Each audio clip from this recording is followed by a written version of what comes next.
to the Indie Wrestling Guy with your hosts, the Hall of Fame referee, Jay Hawk, the not-so-mysterious benefactor, Jay Gold, and the legendary Charlie Butters.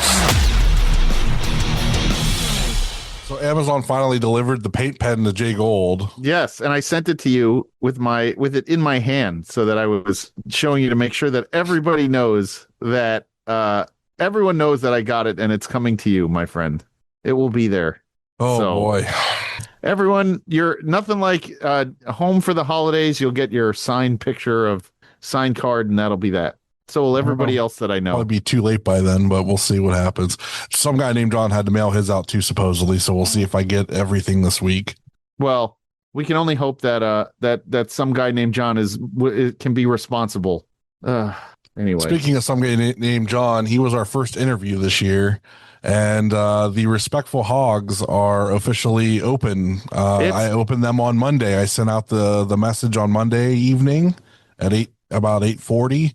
So everybody can vote on the prelims, and then we will have the finals the week of New Year's. So it's hog season. Hooray! It's hog season, baby. Hog season. And it should be. Let me see if I still have the audio. Let me see here.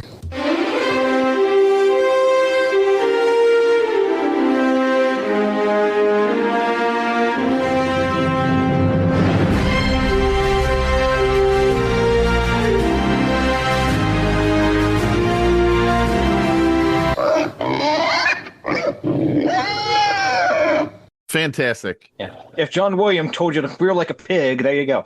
John Williams actually wrote that. Ask Butters. He definitely wrote it. Yeah, I put the money in for him to do that for me. It cost me $75,000 for that little piece. 50,000 of that would actually get the pig, but right, and that all came from our Patreon subs. So thank you to all our Patreon subs for that. Don't we have a new Patreon sub? We'll get there. Way. That's in the shout outs, brother. Oh, I thought we would talk about all sorts of stuff as we on our way. It's true. We do have a new Patreon subscriber, but let's not float his boat too much. We have to get there. Right. Now you were at the Cultivate show on Friday night. I was scouting new talent for IW Guide. Thanks to AIW. What were your thoughts on the show? Show overall was really good. Names that really stood out to me. Danny Orion had a match with Shimbashi. Match was probably the best match on the card. Lots of good stuff there. How was the Orlando crew? How was Reese Maddox? They were just okay. I mean, he's very young. They're still very young. Mm-hmm. They definitely had some spots to shine, tried their best, but it wasn't. I mean, the other guys in there were so polished that you could tell they were a step down below them. So I mean, give them another 6 months, year, they might be up there again. But they were just okay. By the way, Butters, you watched the finale of Welcome to Derry? I fucking did, man. It was great. They knocked it out of the fucking park. I didn't think they could, and they did. I couldn't agree more. I said to my wife, I go, this is the most perfect season finale I've ever seen. And it set up everything for the future. It set up everything for like the next 2 seasons to go in the past, because they said that he doesn't view time the way we view it. So he doesn't know, like, he's just going to keep trying to go back and find ways to like, he's trying to stop him from killing him. Yeah. So, I mean, it's fucking sweet. Like, it's great that they've set everything up. They're like, oh no, this is what we're doing. We already got approved for the other 2 seasons. So we know this is what we're getting. Hell yeah, dude. I love it. I love the ending was, I don't want to wait. Stellar. They have to pick it up. HBO needs to. I know they're getting bought, so maybe they're holding, but you got to get the pickup. And I don't want to wait 2.5 years for another. No, season. It needs to be a year, like it used to be. Like every fall, you had a new season of whatever was the hot show that needs to be done before fall, so we can get a new season. Yeah, I don't know if we're gonna get it, but I'm praying they get it done. They're pretty good about that. They got to approve it. HBO is one of the few that are pretty good about that. I think it'll be okay. All the articles I read said they whatever their main shows are, they always like it's every fall for that. It's not like every 2 years. It's every fall they drop that new stuff. House of the Dragon is every 2.5 years or something. That's because it's all CGI and they gotta they film overseas. Derry is not. There's CGI stuff, but it's super easy to film. It's all. Yeah. HBO is so good about it that they got Game of Thrones done before George R.R. Martin got Game of Thrones done. Right. So. And you can tell the idiots who wrote the last six, 7, and 8 season. But HBO is probably the best by far the best streamer, by far the best shows. It just, yeah, I was glad that you saw it because I was like, this is tremendous. The end was just tremendous. Yeah, So, I got up early this morning. I've been getting up super early for some reason. So I watched Landman, and that I show gotta like do that. really made me think about my dad a lot this episode for some reason. Oh yeah. And then yeah, a lot. Like I don't think he wasn't around for when it even came out, so like he never saw it. So I was just like, man, he would have loved this show. And this season was really good, or this episode was really good. And then I was like, oh, I'm gonna watch Welcome to Derry. Let's finish it out. And I wasn't expecting much, and it was really good. I was Dude, the opening scene was the most madness I've ever seen to kick off a show in my entire life. Like that was insane. That first part. yeah, it was impressive. Like the how they tied everything together, and like it wasn't an afterthought. Like you kind of felt like the last episode was like, oh man, this should be the end, and we're kind of done. And then it was like, oh no, this is Dude, this whole other thing. He threw a headless body at a bunch of high school kids. It's so good. He just tosses, and then he kicks the head through the window. I'm like, this is so fucking good. Ah, that's amazing. I love that kind of stuff. They did way too much with him as like the clown. It felt like they're doing so much with him as the clown to appease the people that watched it for a scary clown, and not because he's like this all being piece of like light, basically, is what he is. Yeah, An yeah. alien. Deadlights. Yeah. It's so like that stuff is just super cheesy to me, but I feel like in the end it's fine. Like it was whatever. Like I liked how dire the last second it was for them to push the crystal into the ground. Like he was literally right there about to hit them. Yeah. Like they did that really well. They did like the general and him meeting, they did that really well. There's a lot of like really good little things in there. That James was Remar, he really got it good at the end. That was that was the end of him. Yeah, there's a lot of good stuff in it. I was really impressed, and then like the ending was just stellar with the old lady and Bev. Oh my God, that was great. Fantastic. I'm glad that we got a chance to see a whole season of that, because that was just, I'm so glad they knocked it out, because it could have been garbage, and it was great. I was like, man, this isn't going to be good. And then as it kept going, I'm like, damn, they're really doing it. They're going for it. Yep. And it by the end, I was like, they killed it. They fucking killed it. Yeah, we don't get enough of that. I'm glad that was a show that was a satisfying show. I actually walked away going, yes, that was good. Yeah, that was worth my time. I was very happy. If they can keep that up for 2 more seasons, I think this might like end up being like one of the best like series of shows that they've ever done. Like that actually ended in a. When was the last time you were that pumped up about a horror like TV show, like that they were able to go all in on? Like there are no horror TV shows except for maybe one of the first 2 seasons of American Horror Story, maybe.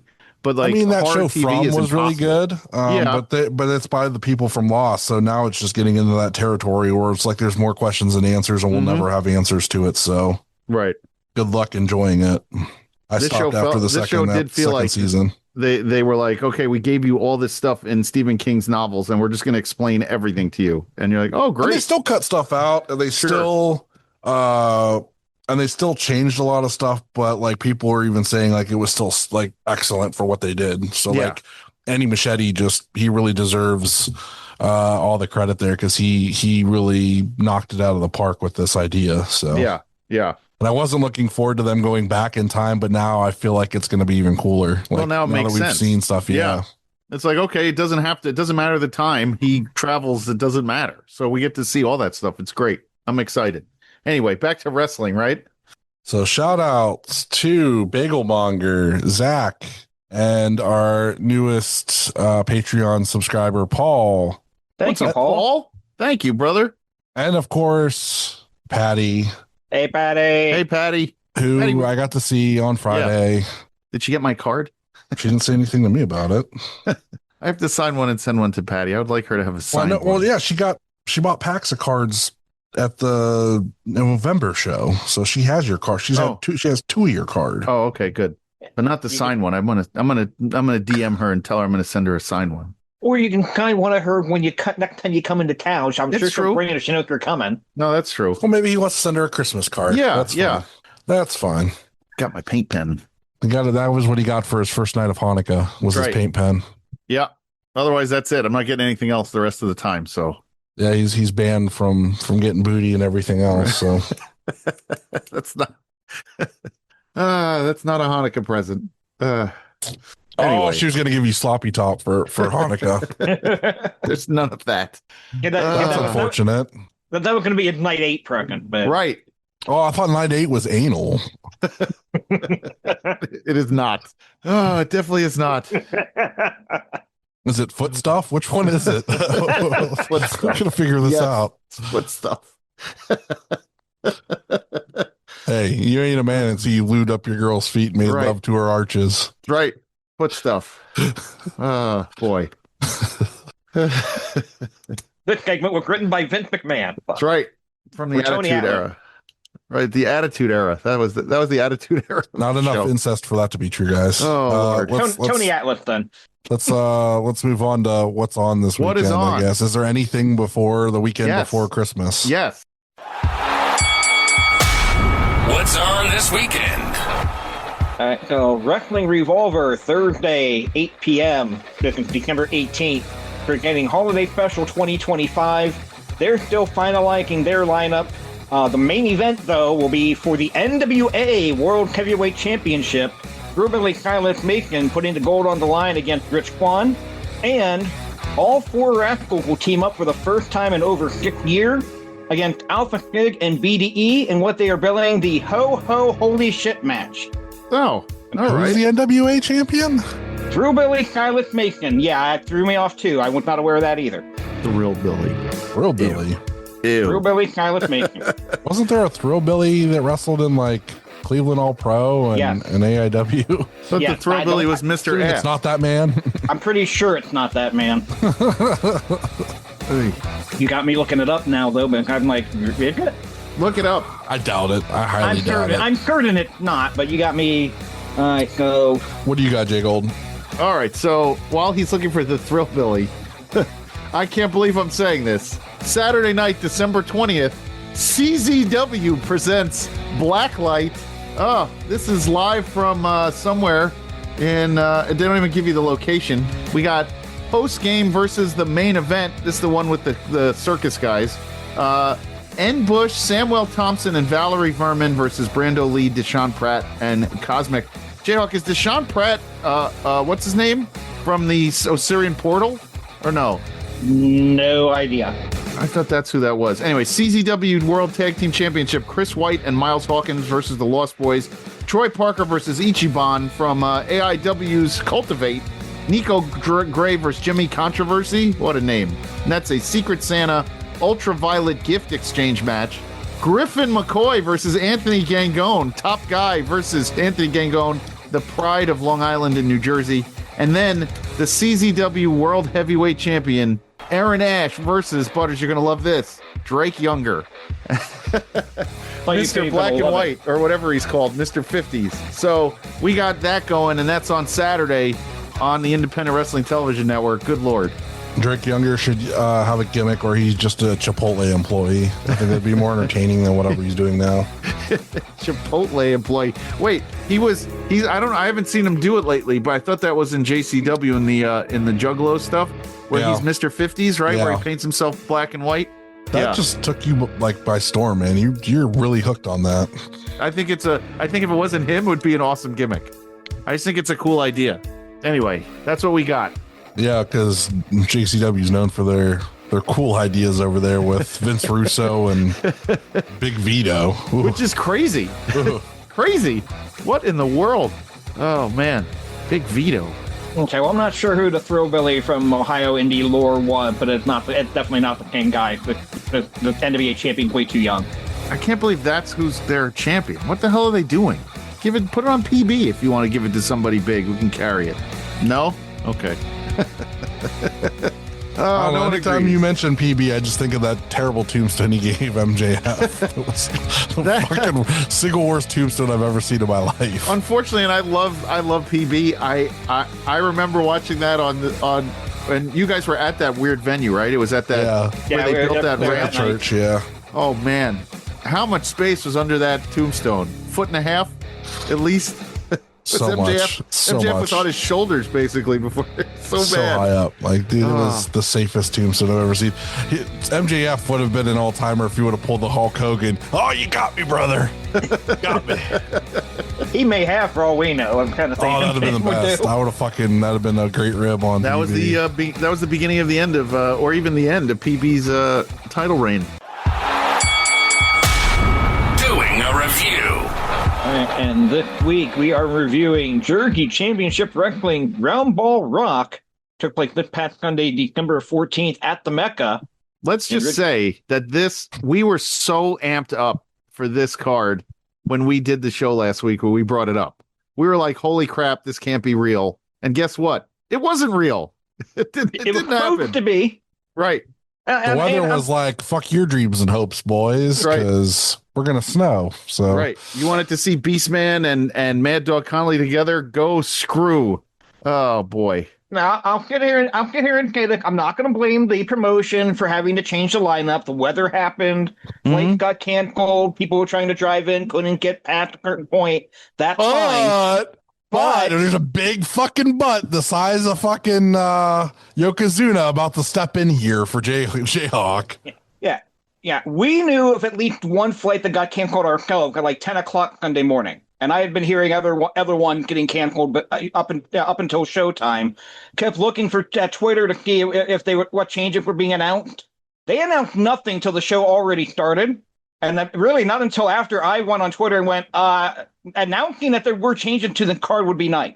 Yeah, I'm not saying that every single change had to be announced. I'm not saying every single cancellation had to be announced. Even something on social media saying, "Hey, we've had some cancellations due to the weather. The card's going to look different. We're going to keep it as close as we can, but expect changes." That's perfectly fine. Nothing until after the show actually started. That's right.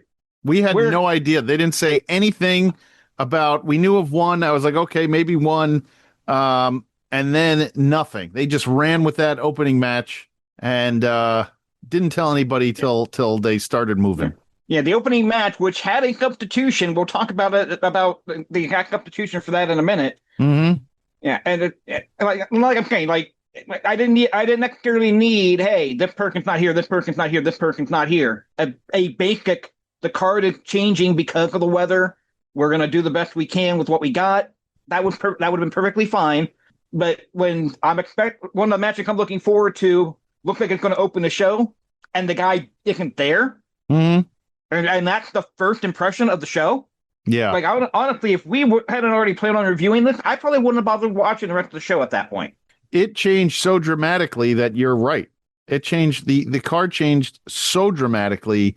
There are so many people missing. I didn't even realize it until you and I and Butter started talking about it before we went on the air, how many people actually missed this show. So yeah, it was quite a few. I mean, there was like a whole match that basically got deleted. But yeah, let's get into it, guys. Yep. And I will say, I love the opening video for this. Opening video had that song. It got the Michael Buffer intro, and they were showing highlights and stuff. I love that opening video. Great way to set the mood. They did a 10-bell salute for a fan, Eric Martinez, that passed away recently. I like that. Nice touch. Yeah. Coming off of that, when you could have at least made an announcement, hey, the card is changing, to the live crowd. They didn't even do that. They didn't announce anything to the live crowd, Jay Gold? To the live crowd? I mean, all 30 of us? Nope, they didn't. They didn't do that. Nobody really. I don't even think half the crowd didn't even realize what was going on. So, I mean, it was what it was. It felt. The problem with JCW is that they can either go all in on it like they do with the J Cup, right, where you get all this stuff, you get the bells and whistles and the lights, or they can go what they did on Sunday, which was a curtain that was broken and a ring with no branding or anything, and the weird angle of the hard cam with no cover of the back of the Mecca. So we got nothing. We got no ideas, no nothing. Yeah, but our opening match was a qualifying match for the Jerky J Cup. It was scheduled to be Ryan Clancy against Rich Swann. Rich Swann is one of the ones that didn't make it, so Matt Mako comes to the ring. Good match. I liked the match. I enjoyed the match quite a bit, but Rich Swann's arguably the biggest name you had on this card, and you made no announcement that they were changing before his match comes out. Yeah, they didn't even say it. They just went with, this is a first round. This is a qualifier for the J Cup. And I mean, Rich Swann, I can see versus Ryan Clancy would have been the crowd to get the crowd heated up to start a match, to start the day with that. This is not really the match that I would put at opening a show. Nope. It's very plotting and it's very, slow. And there's not a lot of high spots to get the fans kind of super excited with these two guys. I will agree with you there. I love the style of match, so I would control with it. But you're right, for a live crowd, yeah. This was a 1987 WWF house show opener, which is fine if you're used to it. Yeah, you need something. Yeah. I thought their styles clashed and it wasn't good in any aspect. Like I thought there's too much what they were trying to do, and then Nick Knowledge tried to explain what each guy's style was and did it awfully, and it just was just not good all the way around. I was like, I was so waiting for Rich Swann, and when it wasn't him, I'm just like, I don't even give a fuck about this now. I don't. Matt Mako is not I don't like the new name. No. Mikowski is fine. He was supposed to be in something else. I like Ryan Clancy. Dude's been doing a lot of great stuff. This match just didn't do it for me at all. I was not into it. Yep. But I kept watching. Yeah. We soldier on. It was Ryan Clancy getting the win with a drop kick in 12:34. I thought I was seeing things when that happened, by the way. I was like, what? I thought I missed something because I looked down. I am telling you, 1987 WWF house show match. Yeah, dude, drop kicks finishing in wrestling now, a DDT finished with Eddie Kingston the other day. I was like, what's happening? We're reverting back to the 80s era of wrestling with finishers. They're not fancy anymore. They're just something basic. Right, something basic that should end the match. For the Young Bucks match to end with the super kick. Yes. I literally, Butters, I thought I missed something. I put my head down. He counted 3. I went, did that end that? What happened? did he do a choke or something? What I miss? No, it was a drop kick. Hey, the old school fan in me, I like when moves like that finish matches. Sure. We educate the audience that any move can end a match. I want to see that. Hey, we did get pre-taped promo from one from Eli Knight regarding Darian Bankston. One from Darian Bankston, and somehow had both subtitles and translation in it, and I still don't know what he said half of it. Now, you're telling me that this match shouldn't have led off the show? Because these guys were kind of flying all over the place. Shouldn't that have been the first match? This next match should have, I would have put at the opener, absolutely. A Jerky Jacob qualifying match between Darian Bankston and Eli Knight. I will say, though, we've got the left arm being worked on in this match. That was Matt Mako primary offense in his match. 2 straight matches working the left arm at the primary story of the match. Nobody confirming them finishes and the stories of the matches, man. No correct agenting going on there. Just letting them do whatever they want. Yeah, but there was some really cool stuff in this one. Knight did a drop called into a cover, but he drop kicked the top turnbuckle. Yes, that was to land on top of Bankston. That was sweet. Yeah. That was, I turned to dive Harper. Into the submission on the outside was great. Yeah. Yes, I turned to Harper though, and I said that move, that drop kick off the top rope into a drop, I was like, I've never seen that before. I actually have never seen a move like that before. I thought it was great. He's never watched a Paul London match from WWE. No, I'm talking about off the top rope like that, where you use the rope for leverage. I've seen the turnbuckle that's what he's talking about. Yeah, some cool shit in this one. I agree. That should have opened. It was Bankston getting the win in 10:46, and he advanced into the Jerky J Cup. Yeah. We then get another hype video for the next match, which is $100,000 versus the losing team leaving town for 90 days. Joshua Bishop, Hoodford, and Sam Holloway substituting for the absent Brian Keith, taking on Joey Janela, Nick Camarado, and Marcus Mather. The advertising for the graphic when they put the cup said loser of the fall, and it became the entire team that lost was leaving. Is being forced to leave the Mecca for 90 days really a punishment? And also, if you look at the two teams. Okay, I guess there's some character that's this is his hired assassins is the that's same Holloway and them. Foxcatcher, right? Okay, so Foxcatcher hires these guys that aren't at JCW all the time anyway. And then you put them in a match where they're going to not be there for 90 days against guys that literally live in the area. If you could give away a finish any easier, just from looking at a card, that was an obvious give me, especially when Brian Keith was a part of it. Right. Come on, guys. Come on. The other problem is Nick Knowledge keeps saying during this, they have to leave the territory. He keeps... he's saying all this stuff about Foxcatcher and how Janela can't get Foxcatcher out of his mind, and Marcus Mathers has, and I'm like, what is happening? Like, Nick Camarado was against them, now he's with them, and there's just so much going on. And having Bishop and Sam and Hoodfoot, and look, I love Bishop and Sam; they are great in there. Hoodfoot, he is not a Hoodfoot's a fun personality. He is not a a bell to bell kind of guy, unless you're smashing light tubes or whatever. He used to be. He's not anymore, I don't think. Yeah, the whole dynamic in this match was weird. It's not. I like the match. I like everybody in this match. Don't get me wrong. Like I'm not trying to shit on the match at all, and it probably sounds like we are. But yeah. Nick Knowles kept saying Luger leaves the territory. Like the territory is the Mecca. Like I mean that's the territory. Well, is he saying that Josh is not allowed to work? Hoodfoot and Sam and Josh are not allowed to work New Jersey and New York anymore, or just JCW? Can they appear at GCW? Like, what are we doing? Yeah. And that's the problem when you have like 18 companies running the same building, and the other company can be like, yeah, that's not our stipulation. Just come on back. Like $100,000. That's like the entire year's worth of JCW's shows and whatnot. There's no way any of them are getting $100,000. So, but Nick Camarado was talking about how he had surgery bills he needed to pay, right, and all this stuff, and everything. And it's like, oh, I'm in medical debt, and I could really use that money, but I got to split it with the other two guys, right? At least when Roy Shire was doing $11,000 battle royal, he got together with a $500 entry fee, and all the entry fees were being combined for the final prize. Like you can. Cause like $11,000 doesn't seem like a bullshit figure in that instant. Like these guys aren't putting in $15,000 a piece. They just really like that stipulation from AEW shows. And now they're just like, yeah, we're going to do that. That's people will buy that. They buy that from AEW. Sure.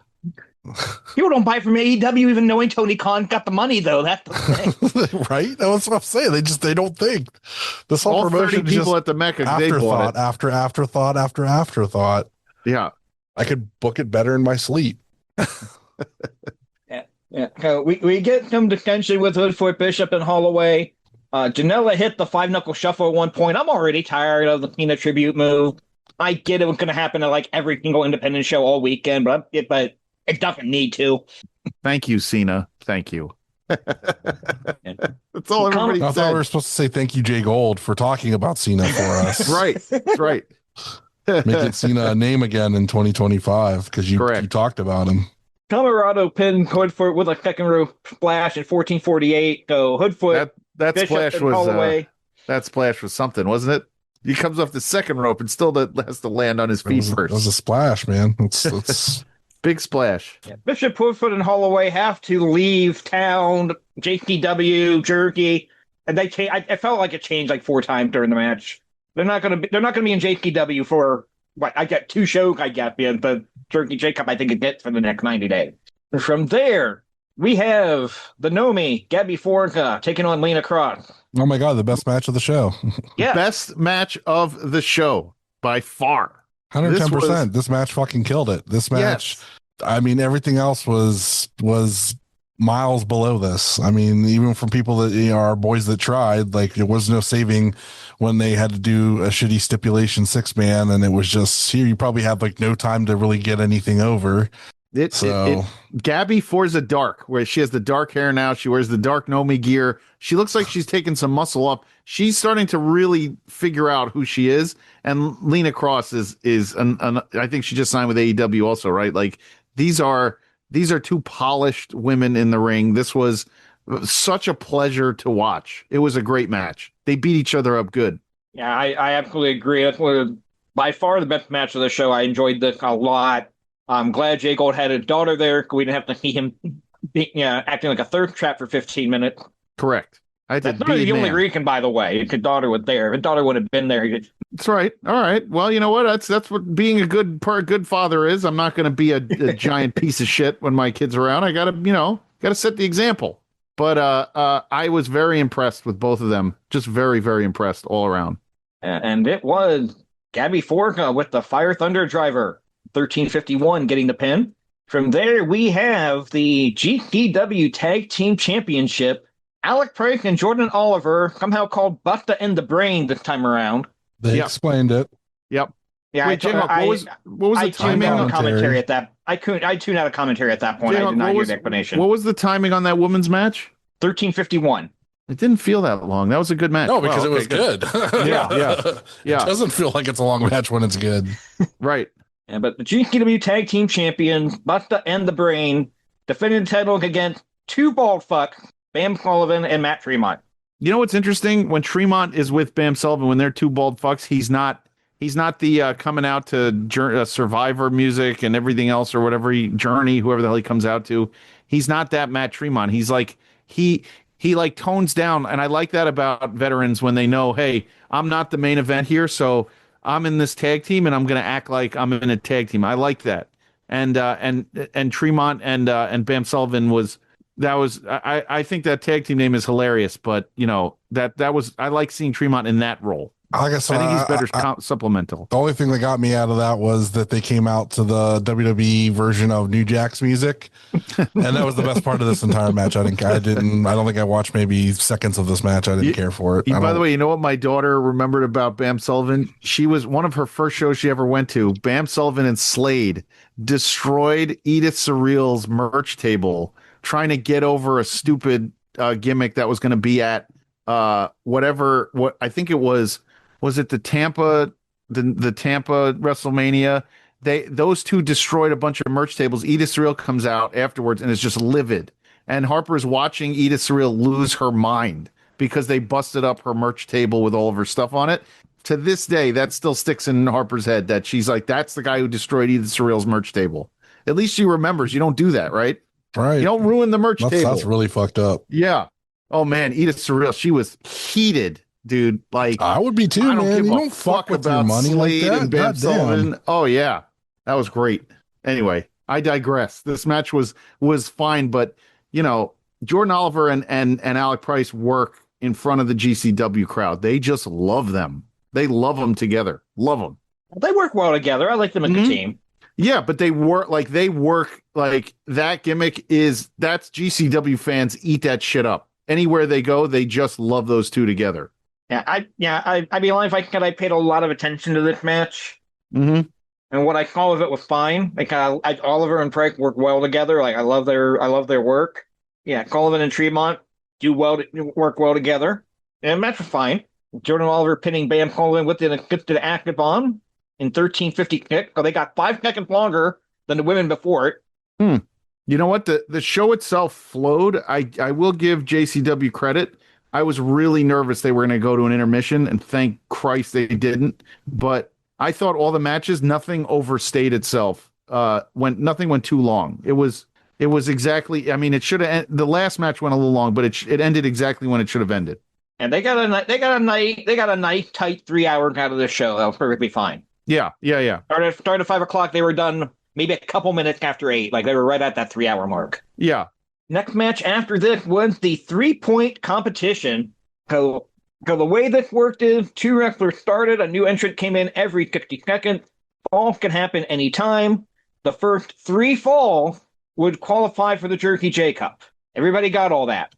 Nobody tried to pin anybody. No, nothing happened until everybody was in the match. That made no fucking sense. It was dumb. I thought this would be fun, and it was the dumbest fucking concept. It was so after dumb. you won, you just left. So then there was like one guy less in the match. I was like, what the fuck is that? At least we got Manny Lowe, by the way. Yeah. I was nervous that Manny Lowe wasn't going to be there after all the other disappointing shit that we didn't have. That was supposed to be Dom and Koo. It was fucking balls. Well, because it was supposed to be something else. It was supposed to be Dom and Koo and all those guys, and nobody showed up. No, this is supposed to. This match was supposed to happen with, I think it was supposed to be 8 people instead of 10. Wait, this wasn't the 5-on-5? No, because Janai was supposed to be with Dom and Koo. Yeah, Janai was supposed to be in the 10-man tag. Somebody else was supposed to be in the 10-man tag. Manny Lowe, he was supposed to be in the 10-man. Yeah, LSG was supposed to be in another match, but there were people that were supposed to be in this match that didn't make it because they were shuffling stuff around. But it just the teriyaki. The idea was fine. The way it was executed was fucking awful. Awful. Didn't make any sense. Nobody did anything until everyone was out there. There should have been 2 falls decided before everybody was out, and then it should have been everybody scrambling to get that last free for all for the last fall. Yes. At least one fall. At least one. Just to put the gimmick over. Mm-hmm. And then Ray have like Jam, a dueling pinfall for the final or something. Like to have to get a pinfall and then leave the match because you got your things so you don't have to wrestle anymore. What the fuck is that? Like The first pinfall was so convoluted that I didn't understand what was happening when Teriyaki and what's his face couldn't get over. Didn't understand why were you helping him pin him? Well, here's the thing. So Ray Jack and Teriyaki start 1 and 2. Yeah, They are actually filling the gimmick. They're going lock in near fall, trying to get that fall before number 3 comes out. That was fine. Jay Lucas comes out at number 3, and he and Teriyaki, because they're partners, they start teaming up. And I asked the question, why don't they both just cover him? They both get the fall and we're done. Well, they answer that way later after everybody else comes in. Teriyaki goes for the pin. Lucas covers him like right after that. The referee counts 3. Only counts Teriyaki pin. I guess because he was the first one to cover. right. But commentary couldn't. But commentary wasn't even sure what's going on. I didn't know what was going on. They stopped everything dead in its tracks, and Teriyaki and what's his face are looking into the crowd like, what is happening? And Teriyaki's like, no, it was me. They were both celebrating, and they're like, no, there's only one pinfall. And I'm like, of course there's only one pinfall. Why are they so stupid? You don't get two. And by the time that anybody was aware that only Teriyaki pin counted, Lucas could have had a second fall at that point. They would have said something. Yep. Jay Lucas should file a protest and try to force them in the tournament. Turn them into an angle. So should all the ticket holders. File a protest. Everybody else that was in this match, LSG, Griff McCoy, Flying Ryan O'Neal, Manny Lowe, Oni King, Janai Kai, and Drew Parker. Again, I would have had at least one pin before Parker came out. Two would have been better, but I had at least one. Fucking Griffin McCoy. Yeah. Unbelievable. Yeah. So we talked about the Teriyaki and Jay Lucas and their situation there. They got the pin on McCoy. Manny Lowe gets the fall on McCoy. Yeah. We get everybody diving on everybody. The end comes when McCoy steals the pin for the final spot. The whole thing goes about 18 minutes.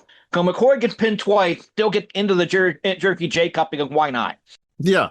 By the way, I have tickets already for that, but I'm only going on the finals night. I'm not going the night before, even though the night before is Dynamite Kid versus Tiger Mask. Tiger Mask. I can only hope both of them are on night 2, but that's the only thing I'm pissed I'm missing. But and there's another one apparently going to be on night 1 too that we'll talk about in a minute here. Okay. All right. So we get a hype video for the match between Beast Dog against Thomas Shire and Tombstone Jesus. Only problem is Beastman and Thomas Shire are not here.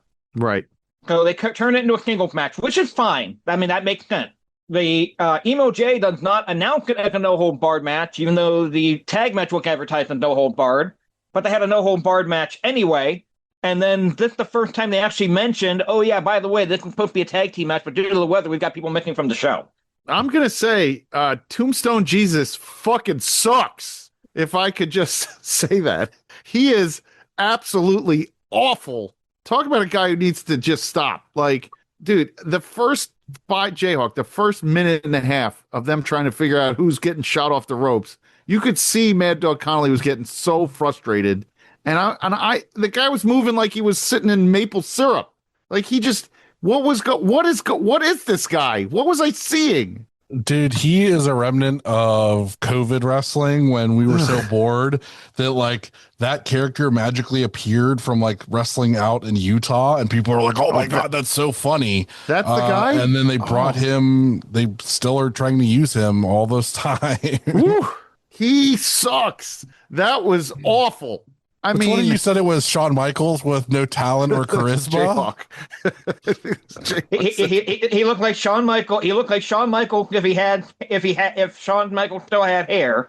Oh, he's awful. The only thing I thought was funny was when he brings Mad Dog Connolly to the Jesus on the wall at the Phil Sheridan building, and it's like pulling his eyes open, showing him Jesus like that. Like, look up above at your Lord and Savior, Mad Dog Connolly.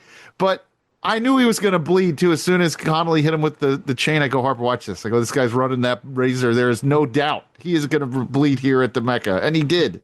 Oh, man, he stinks. I don't know what I was like, dear God. Oh, Poor Mad Dog Connolly Mad having to go Dog, through that by himself. you're a great wrestler, but you can't carry everybody to a great I'm match. sorry, man. Mad Dog. You tried, dude. You are a scary bastard. And the fact that you had to wrestle a cement statue was unbelievable. After wrestling MV Young the night before in a dog collar match at Enjoy. And having been in the ring with Dom Guarini and all sorts of things, that's the dude that you had to come out and wrestle in a snowstorm at the Phil Sheridan building. I am sorry, my friend. I'm sorry. This would have been fine if the original match would have happened.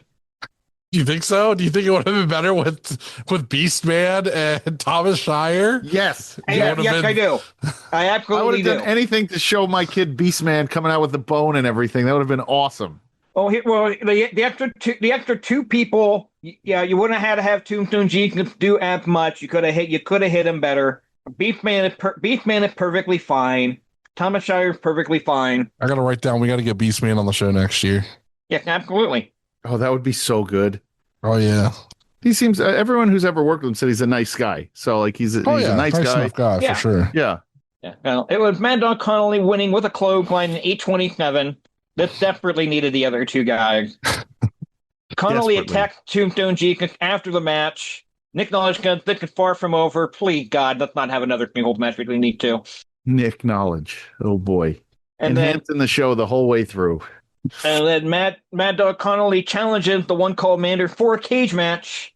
And he specifically said February 6th, which is night 1 of the J Cup. Yeah, I'm going to miss it. That sucks. I'm going to miss that cage match. I'd love to be live for that, but oh well. Yeah, and Mander did accept it on Twitter before the show was over. I don't think it actually got mentioned on the air, but he did accept it. So Manders was sitting there watching this whole thing too. Damn, we should have Manders on to talk about it. Oh boy. I think Mad Dog posted something on Twitter when he went to the locker room, and Mander replied to it. But I did see Mander respond to it on Twitter before the show was over. And we didn't get the pre-tape promo from Everett and LSG, where they're talking about their originally scheduled opponent, Valentina Ranki and Nikki Xness. There is no Nikki Xness.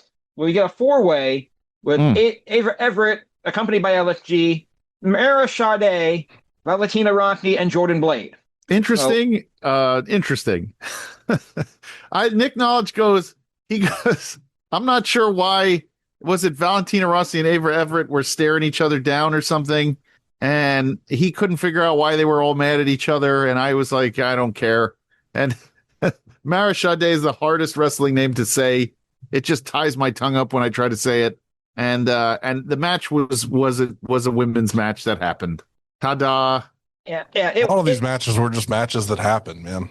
I told you the potential for the best JCW card show ever turned into just the JCW show. Yeah, 100%. That. That's. Yep. This is classic Jersey Championship Wrestling right here. This match of just they get out of nowhere. Mara Sade's working a JCW show. She works, TNA and everything else. All of a sudden she's there and whatever. I mean, in all honesty, so many changes with the weather. We're shooting on the show a lot harder than probably deserve, but at the same time, as we had such high hope for the show coming in. Such high hopes. Like, I was so excited to go to the show, and when the snow hit, and then Dom texted me, he's like, my flight was canceled, I'm not coming. I'm like, oh, God damn it. But at least I got to see Bishop and Sam, but they were out of there so fast to get home because it took them like 12 hours to get there. Ay. Yeah. Mara Sade pinning Everett with a moonsault in 5:42, shortest match of the show. Yep. And that's leading us to our main event and the longest match of the show. JCW World Title on the line in a Jersey J Cup qualifying match. And it is an I Quit match. Billy Stark defending against Charles Macon. Billy Starks, the Jersey Championship Wrestling World Heavyweight Champion, needs to qualify for the J Cup in a match that could kill her for a qualification. And her title's on the line. Ay. Yeah, so they're fighting all over the building right away. They go to the concussion area. I get that Billy Stark is young. I think she just turned 21, but she doesn't know how one of those bars go to the Fenker work. She's trying to spray him with soda or water or something. She couldn't get the thing working. I don't know how it fucking works, man. I don't pay attention to what they do at the bar. Give me my fucking drink. Take your $1 tip. Yeah, we get a spot where Macon you could some kind of hook to fish hook Billy. what Nick Knowledge called it a device like 5 times. It kind of looked like a crowbar, but didn't look like a crowbar. The fish hook thing, whatever he was using, so dumb. But it Charles Mason's kind of growing on me because I've watched him in a bunch of different places. He always puts on a good show. But this feud has gone on entirely too long. I think it's gone on for about 5 years since Billy was like 16 years old. Yeah, I will say, like, Billy Stark gets a commission on like right away, and Adam Galt like immediately like, Charles, do you quit? And he goes, "Are you fucking kidding me?" Yeah, like, right off the bat. Like, right. 30 seconds in the match, you're asking me that fucking question. Get the hell out of here. Like, I like that a lot. It would have been better if he said, "Yeah, sure." Yep, I'm good. Got Thanks, my paycheck. everybody. Going home. Bye. Right. Yeah. Right. Thanks, everybody. I'm good. Yeah. Charles Macon brings in a screwdriver. They teach him stuff with that for a couple minutes. Billy's finally stabbing him in the forehead with it. Macon's not quitting. I think at one point he's getting harder. Yeah. At that point, and I said that with my wife and kid both in the room, just stab him in the dick. He'll quit. I said to Harper, I go, it'd be funny. I don't think she gets this yet. She's still, I think, too young. I'm like, if she just kicked him in the junk like over and over again until he quit, like just kick him in the junk over and over. She's like, what do you mean? I was like, well, if she duct takes him to the ring ropes and then just starts kicking him in the junk and then he finally quits because she hits him too many times. Okay, now somebody with better hearing, did Macon actually say I quit? He got Billy Stark wins the match by putting a plastic bag over his head, and Adam Galt like immediately called for the bell. Yeah, but I didn't actually hear Macon say anything. I didn't either. I'm with you. Yeah, I'm with you. I don't know what the hell happened there. Yeah, but that was the finish, and that was a good finish. Sure, I don't remember hearing Macon say I quit. No, I'm with you. I never heard him quit. And the bag went on so fast and then it was over. So like I don't really know. She didn't even like pull or anything. Like it was just on and you're like, oh, all right. That's how she did it. Yeah. So this could end up being like Magnum TA and Tully Blanchard, where the match is technically 40-year long. Tully Blanchard still never could I quit. Keith, didn't he say that when he was at last year when we saw him at AIW? I'm pretty sure he said somebody asked him about that and he said he never quit. I did. Oh, good. That's right. You did. Yeah, I brought it up. I'm like, we just hit the anniversary of that I quit match. It's still going on. He's like, you're right. I never said I quit. Exactly. Fantastic. Just like who never got thrown out of the Royal Rumble? Michael McGillicuddy or somebody. Somebody was never out. Yeah, whatever name he was going under at that point. Curtis Axel. Yeah. Yep. Anyway. And then they sign off the show, but not before we get a promo from Matt Cardona where he challenges Billy Stark for the JCW championship. After credits. And that's gonna be at Melrose Ballroom the week before Jersey J Cup. And I might actually go see that, but it's at 7:00 at night on a Sunday in the middle of Queens. So who knows? But that's something to think about as well. But they're doing something called like the Super Power Show or something or other. Super Power Slam on February 1st. And I tell you that. It's a fundraiser, though, I think. Okay, now according to Cage Match, that's where the Mander Connolly Cage match is going to be, but that's not what they said on the air. So I will have to wait on that one. But yeah, but that one's already got fucking Jonathan Gresham and Lee Moriarty signed to it too. So I might have to watch that. I might have to watch that one live. If there are no snowstorms, then maybe they'll show up. Yeah, that February 1st. That's a definite possibility too. Yeah. Well, this show went from a potential 5 out of 5 to one spilled pineapple drink juice on the floor from my daughter at the Mecca. So that's what we got.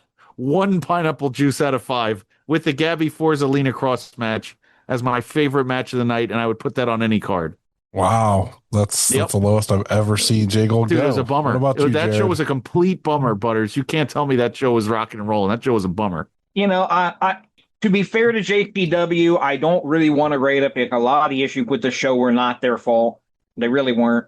So I'm going to call it a 3 out of 5 and give it just that average 3 out of 5 score in order to give it a score. But I don't feel right rating it. It really was not their fault that it was such a class. I mean, yeah, I'm going to say it existed and there were matches on it, so you at least get 3 out of 5 for that.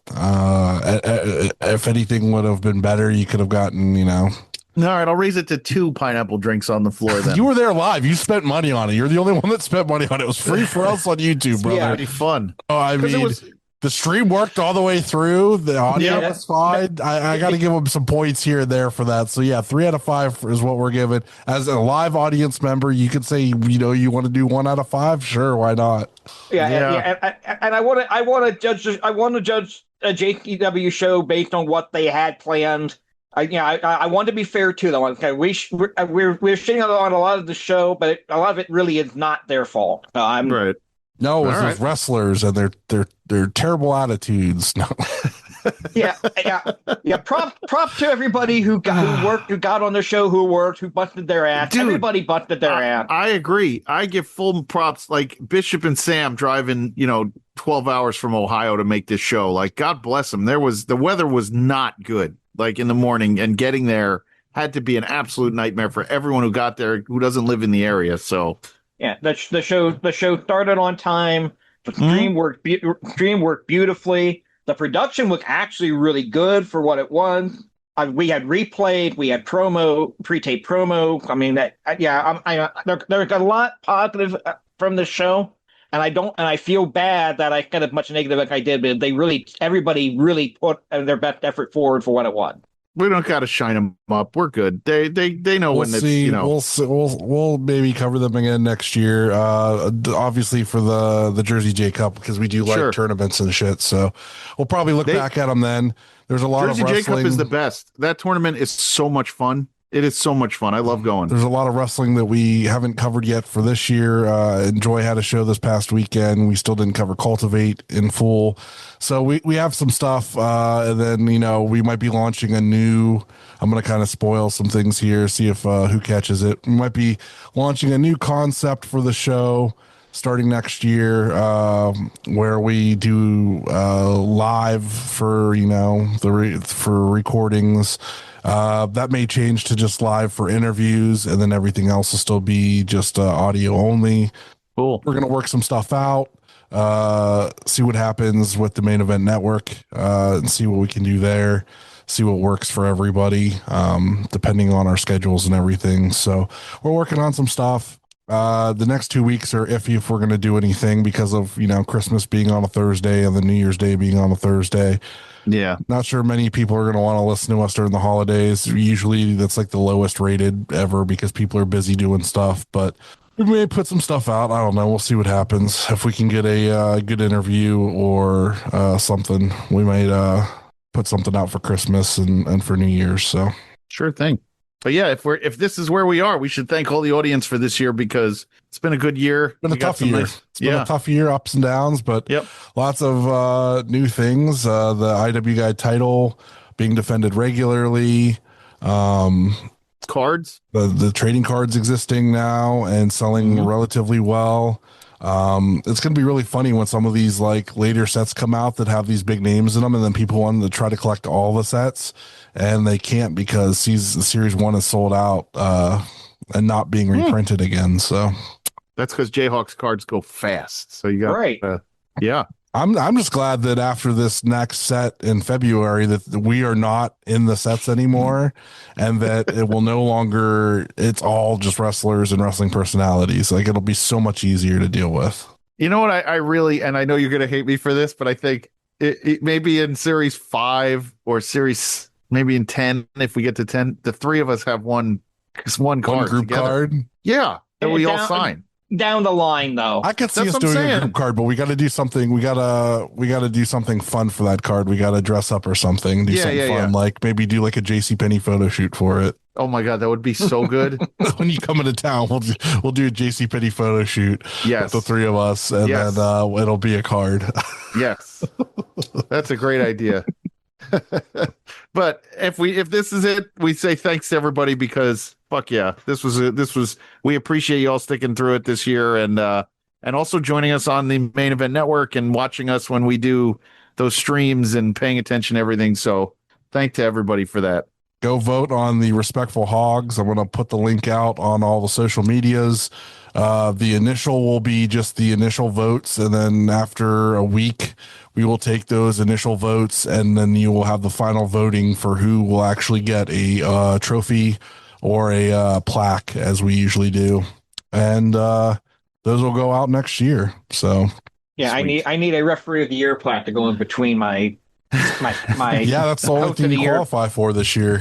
So you're gonna have some stiff competition, I'm sure. Oh, there are a lot of great referees out there. I don't actually expect to win that award, Porter but O'Shea is going to be coming for that, I'm sure. Porter. You got to earn that. He ref the last IW Guide title match, so I mean he qualifies. Right. Oh, he did qualify. Yeah, you're right. I mean anybody can really qualify if they get enough votes, they qualify. So it could be anybody. So as long as it's not somebody from WWE. Right. yeah, So. Jake and Eric are a friend of the show, but he does not qualify. Correct. Right.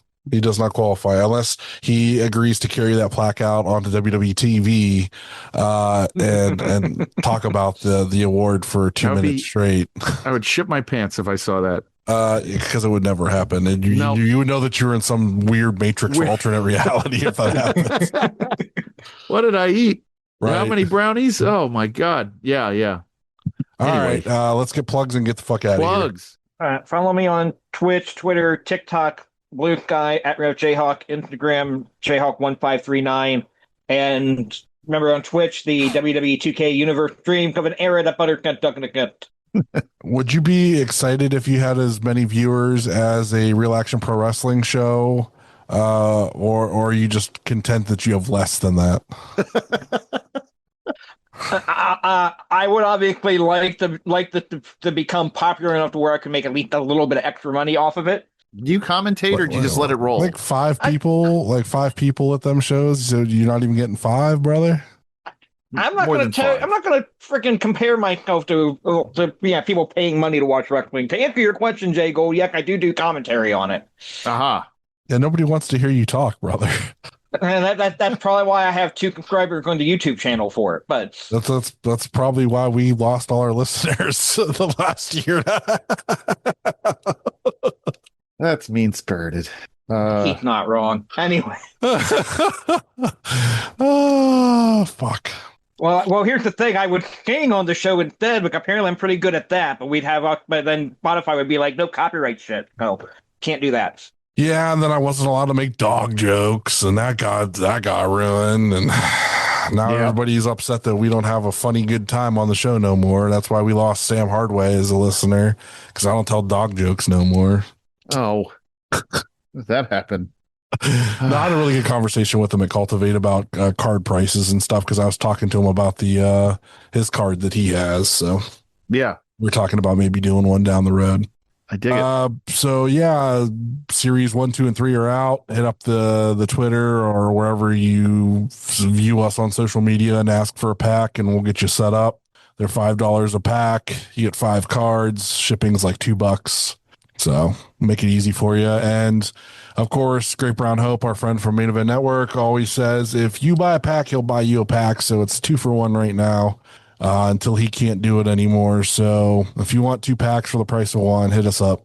I got nothing else. Like I said, I kind of talked about our doing some stuff with StreamYard and going live on Thursdays. We'll see what happens. Go vote on the Hogs. I enjoy getting to see everybody's votes. And so shocking who gets voted for things, and Jay Gold trying to vote for himself on 97 accounts. None of that is glad true. That doesn't exist anymore. So our awards don't exist because everybody else won one, and I refuse to win one for the show because I put it all together. So that's it for me. Jay Gold, take it away. Yeah. You can find me on Twitter and on Instagram at jgold12. Please rate, review, and subscribe wherever you listen to us. Our Twitter handle, IWGuide1, youtube.com/IWGuide, patreon.com/IWGuide. Don't forget about the merch store over at Brainbuster Tees. Our friend Will over at Gorilla Press Apparel. Podcast friends, we are part of the Main Event Wrestling Network, the Wrestling Junkies, On the Mark, Wrestling Podcast, Tino's Time, Blog World Order, and my show Tuesday nights, the NXT Night Shift. At Odds with Wrestling, the card is going to change, the Super Fantastic Podcast, and Marks with Mikes. I love those dudes.